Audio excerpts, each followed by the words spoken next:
Welcome everybody to the Chinchilla Pickin' Podcast. It is July the 6th, 2025 at 4:21 p.m.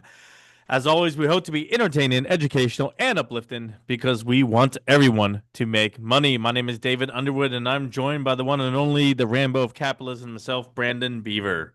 Yeah.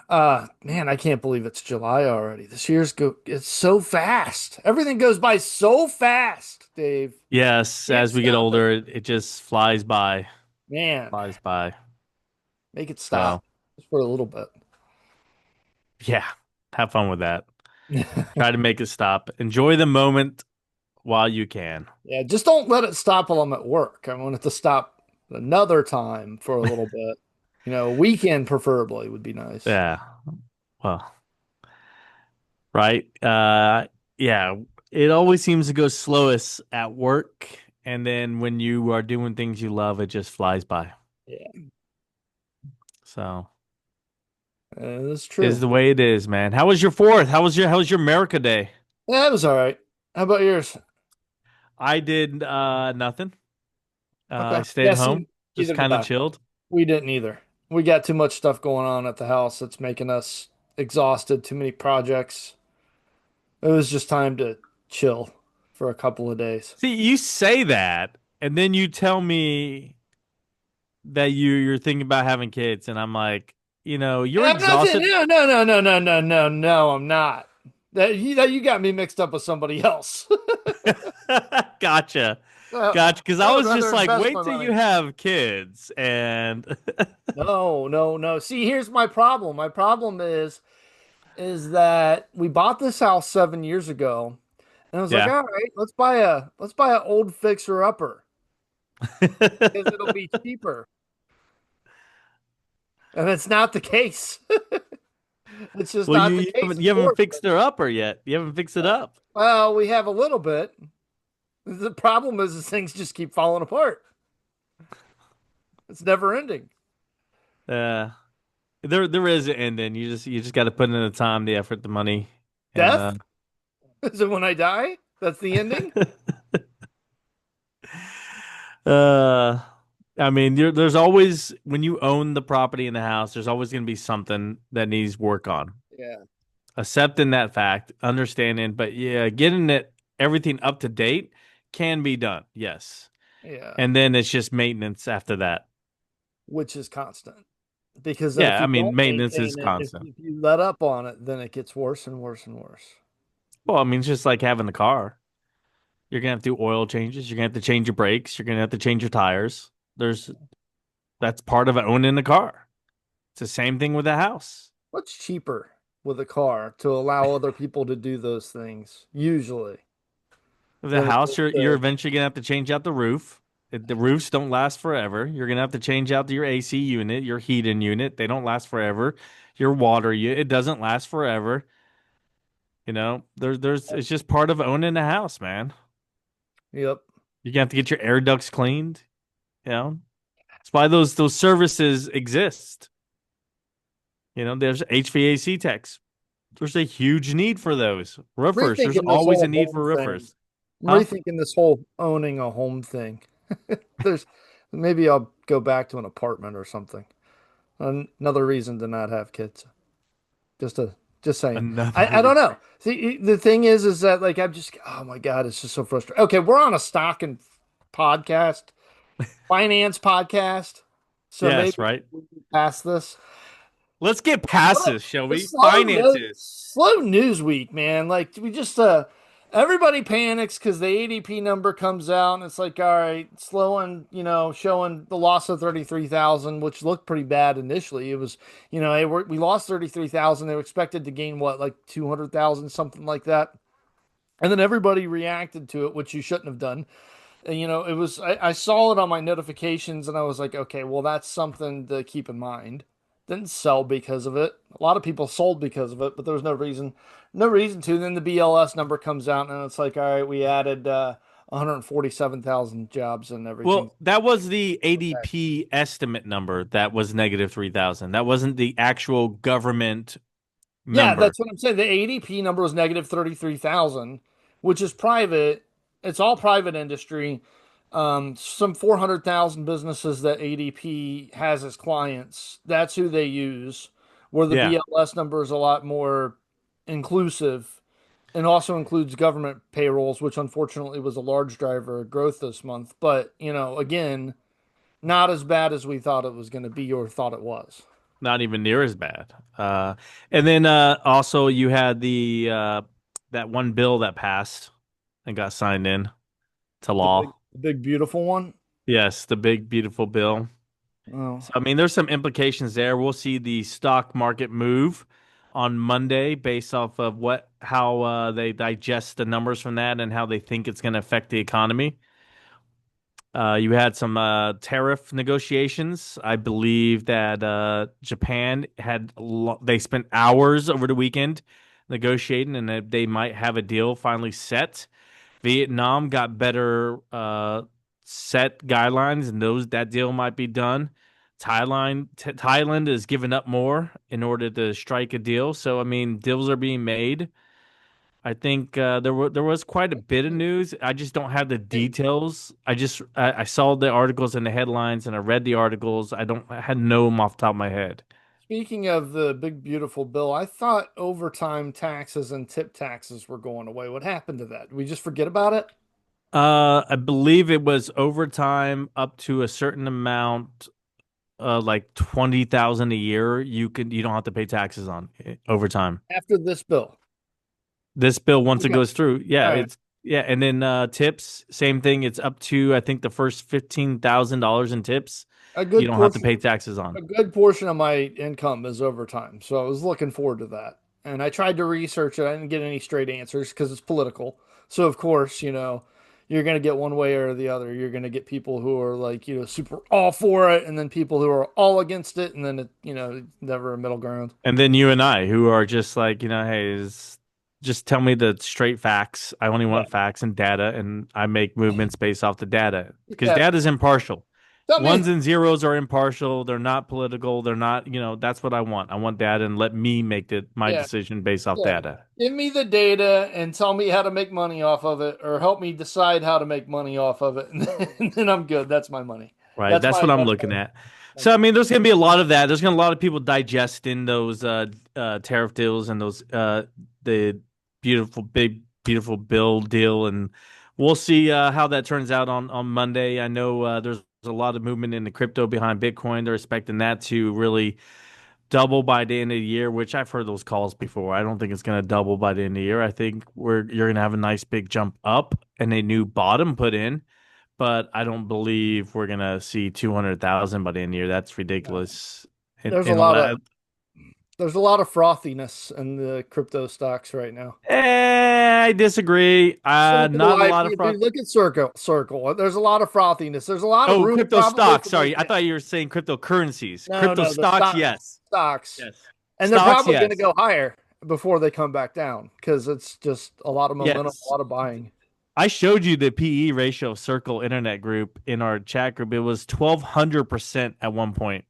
Yeah, PE ratio, 1,200 PE ratio. That's ridiculous. yeah, If you actually met that growth as a company, I would be just like, wow, why didn't I buy you? right, yeah. um, but all right, well, what do you say we get into it? Let's give the listeners or viewers, now that we're on YouTube, something to talk about financial stock wise. Rules. Brandon and I get together 5 to 10 minutes before the show. Actually, today we didn't get together before the show. We actually got on and just hit record. I have no idea what Brandon's going to talk about, and he has no idea what I'm going to talk about. We are shooting it from the hip right here. I do have my phone ready to start researching whatever you start spouting off, so I can refute it. But let's see where it goes. Brandon, take it away. Yeah, a lot of people got excited about this super intelligence unit that Meta announced, and not me, not me. No, really? No, no. I tell you what, I'm really like excited and really scared of AI at the same time. But Okay. that's a whole different thing. But no, I show me a path to progress or profitability on Reality Labs, and then I'll get excited. Really? I think there is a path. there. There's a Mm, very clear path there. It's not- adoption. You need okay. enough people adopting it, and then the games will sell, and the other services will sell, and the little thing in-game purchases will sell once you have the adoption. Show it to me in the financials because that's not happening What yet. about units? Units That's sold 10 hasn't it years. gone up year over year? Units Units sold sold, yeah, but also they're losing more money. So, losing more on the units. no, they're losing more money as a whole on the reality labs. I didn't break it down to a unit level. Because if the units sold are going up, then I think what the problem is, because I talk to people who try out VR all the time, right? Yeah. And I ask them, like, they're like, oh, yeah, I got an Oculus. I bought a few couple games, I played them, and that was it. And it's because they're not using it for its intended purpose. Is like, so let's say, Brandon, you and I, right? We're brand new. We get our Oculus first time ever. You get a couple games, I get a couple games, play it. It's kind of cool. All right, got that out of my system. But the real thing that was going to make it really take off is if you get a game like Onward, which is a VR game, and I get Onward, and we play each other, and it's the interaction without having to be in the same. It's the interaction like you would have in Call of Duty or something with your buddies Right. and your friends, and having that was going to be the big driver behind it, and people aren't actually interacting with other Oculus individuals, and that is what's stopping the growth of it. I think that's going to change with time. I do think that'll change with time because when I jump on the Oculus and stuff, I see a lot of kids playing with each other. But And so you those still kids don't that are, join me on Onward and shoot up other people. but listen, those kids that are, being trained to play that way, that's going to continue through adulthood and such when because we never gave up our video games. Our parents said we were going to grow out of them, but we never did.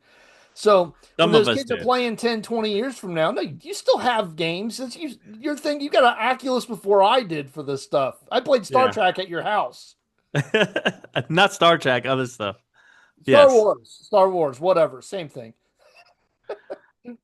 Now that I Yes. just I do angered, have I have like five. I have lots of VR stuff, and I do have other gaming consoles. Yes. I just angered all half of our listeners by saying Star Yes, you Trek. did. You started a debate in the comment section, hopefully. Yeah. Okay. Well, here's the thing. All right. So Meta starts this super intelligence unit. Um, Mark Zuckerberg makes himself the chief recruiter of this because he's frustrated with the slow progress of, reportedly frustrated with the slow progress of AI within his own company. He's seeing companies like DeepSeek use their open source Llama technology and do more things than Meta actually has been doing with it. So, I mean, he was like seeing stuff like that, getting frustrated with it. Now he's offering up things like $300 million pay packages for artificial intelligence developers to join their crew. I don't trust the news from DeepSeek. DeepSeek. I believe it's tainted.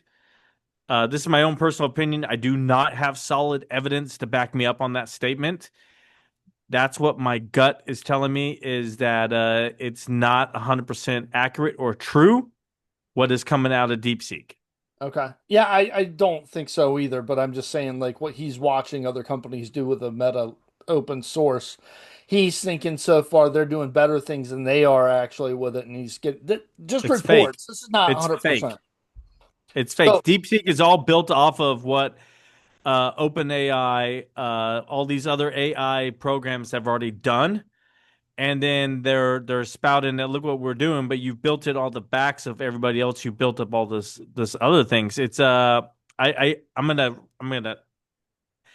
give you an analogy here. It's like the NASA space program and the Russian space program, how they built all these millions and billions of dollars and put it into these programs to develop engines and rockets and satellites and all these things that drove the world to a new place in history, right? We landed on the moon and we did all these things. If it wasn't for those us two countries, Russia and the United States, doing that and pushing the boundaries and spending all this money to develop this technology, you wouldn't have the technology nowadays that India can now go ahead and land something on the comet for $50 million. Okay. That wouldn't So, exist if it wasn't for the backs of the United States and Russia. sure.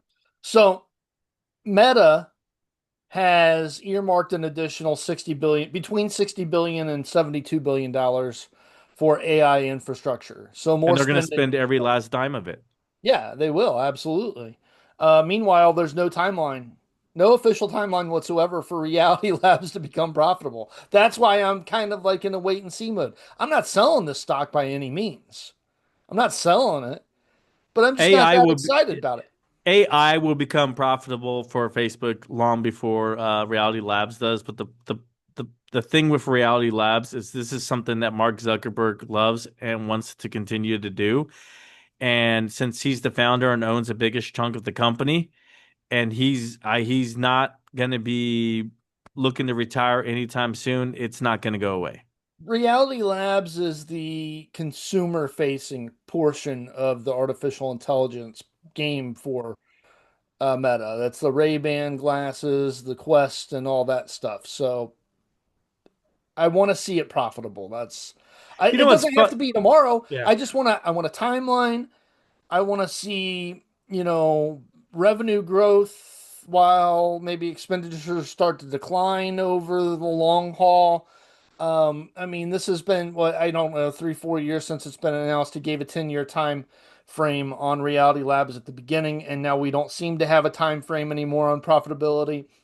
I just I want to see what happens here. I'm not excited about the super intelligence unit. I'm not excited about having to spend $300 million to bring one guy over. And I do understand they're paying these guys a lot of money because they understand that once they develop these artificial intelligence languages and deep learning artificial intelligence, these guys are no longer going to have a job anymore because what's going to be the need for the AI developer at that point once the AI is developing itself. Yeah. So I mean that's why these large pay packages exist. But my goodness, $14.3 billion investment, by the way, in Scale AI to take over 49% of that company is a lot of money, a lot of money. I tell you what, if I was an AI developer, I would sign that deal, take that money, work 2 years, and retire. Yeah, absolutely. Why wouldn't Why you? wouldn't you? Right. I mean, that's retiring money. That's call it a day money, and I'm gonna sit back in my nice big house somewhere and just relax. Now, if you're somebody that's in college and thinking like, "Hey, what am I going to do with my career?" You're kind of watching this and thinking, they just brought 10 people over into Meta, something like that. A lot of them came from OpenAI, Microsoft. There's a recruiting war going on for these people. There's bidding wars for this job type and but then again, you got to think too, this artificial intelligence in 10 years, is this going to actually exist? This field didn't exist 10 years ago. It didn't, but it might not again in 10 years from now because artificial intelligence itself may render obsolete. Yeah, There's going to be a lot that it renders obsolete, which is right. why I'm also, I'm excited about it, but I'm a little afraid. In 10 years from now, Right. we should have the Tesla Optimus robots in warehouses moving boxes so that we don't need people and they can move 24/7 and it can be ran by AI. So if this happens in a relatively slow fashion, which I don't think it's going to, but if it does, the job displacement is going to just create other jobs because there's no lack of want or need from humans. We're going to want and need new things until we die, right?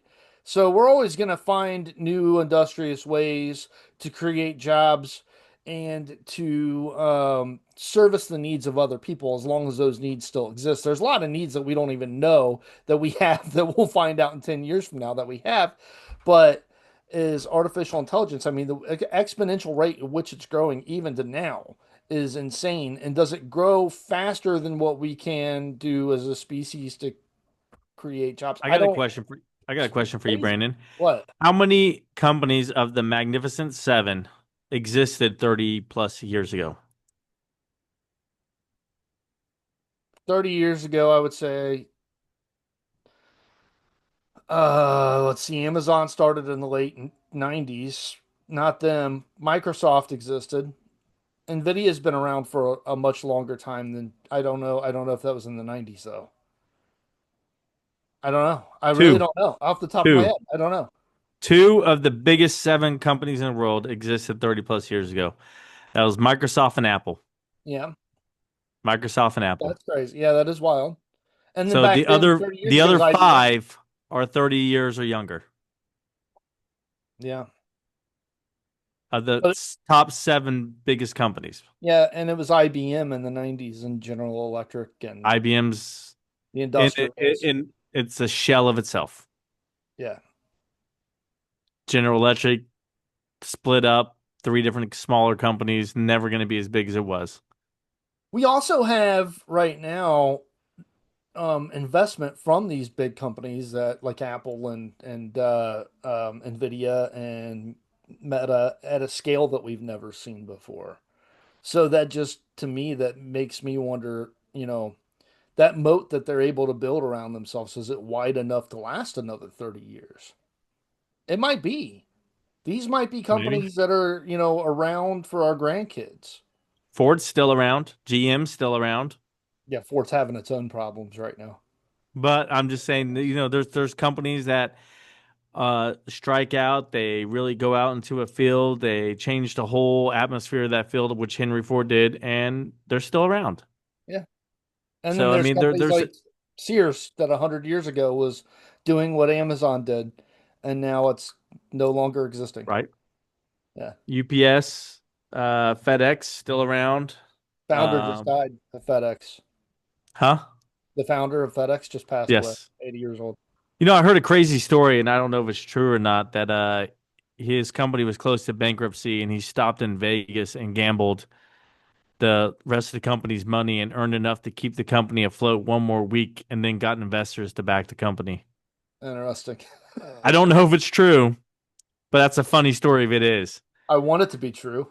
Let's just Yeah, say it is. they were gonna go under, but he went to Vegas, boom, earned some cash, came back, kept them afloat for another week, and investors came in and saved the day.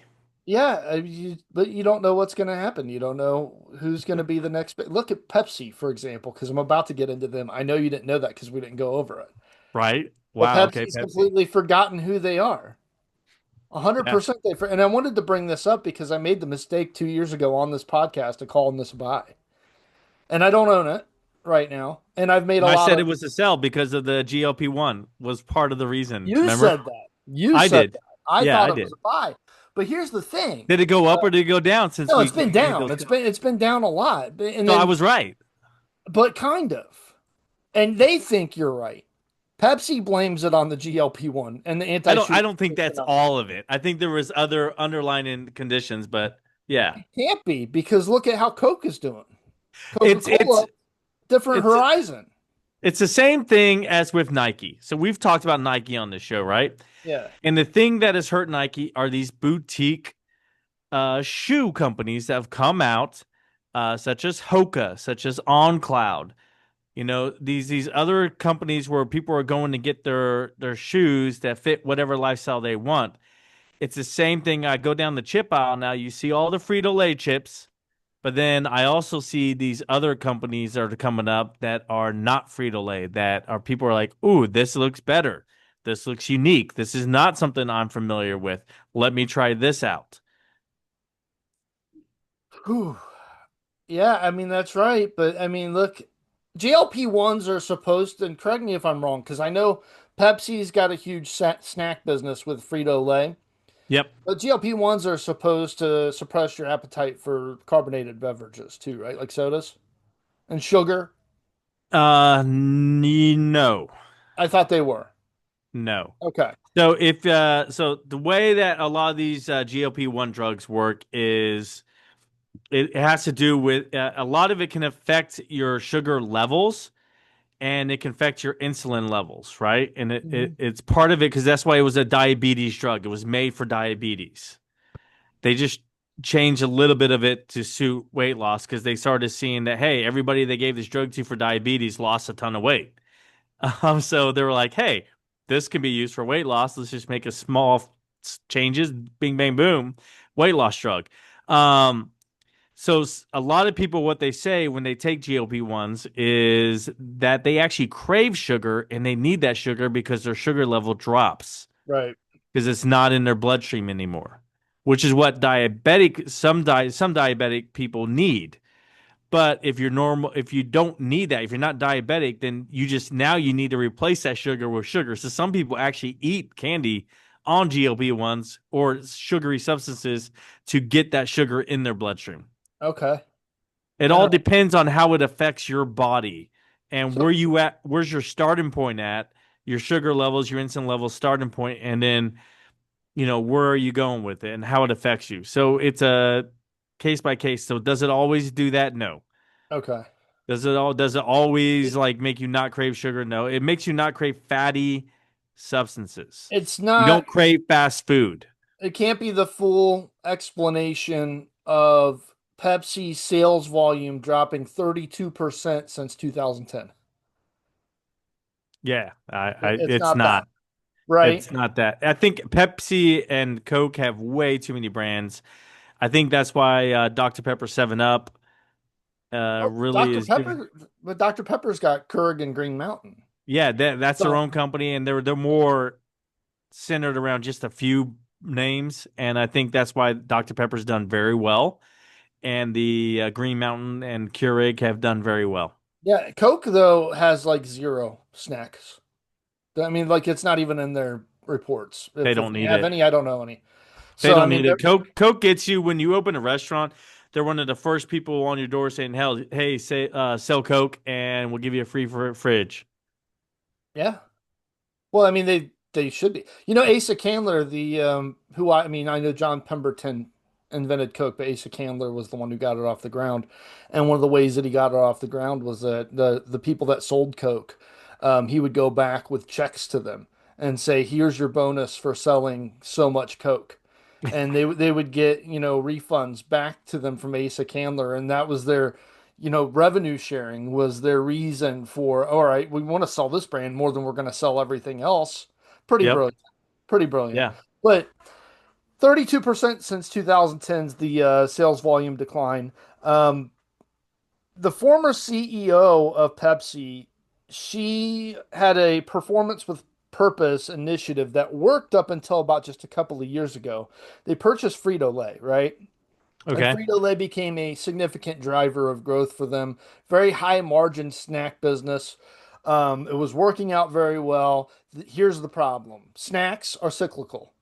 And Pepsi found this out the hard way when inflation started increasing and people started cutting snacks out of their diet, and then GLP-1s, and they cut snacks out even more. And now this is actually weighing on the business. And they have a couple of issues with this because they focus so much advertising on their snack business. They took away advertising from the Coke or from the Pepsi brands.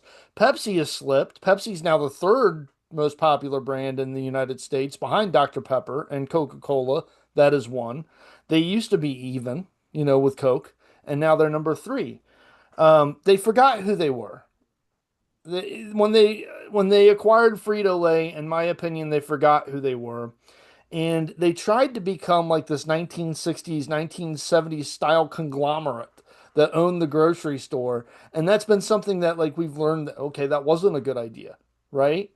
When Kraft Heinz and Colgate Palmolive were the big guys, and then all of a sudden we realized you don't have any specific focuses on any one thing. So you're doing a bunch of stuff okay, but you're not doing anything great.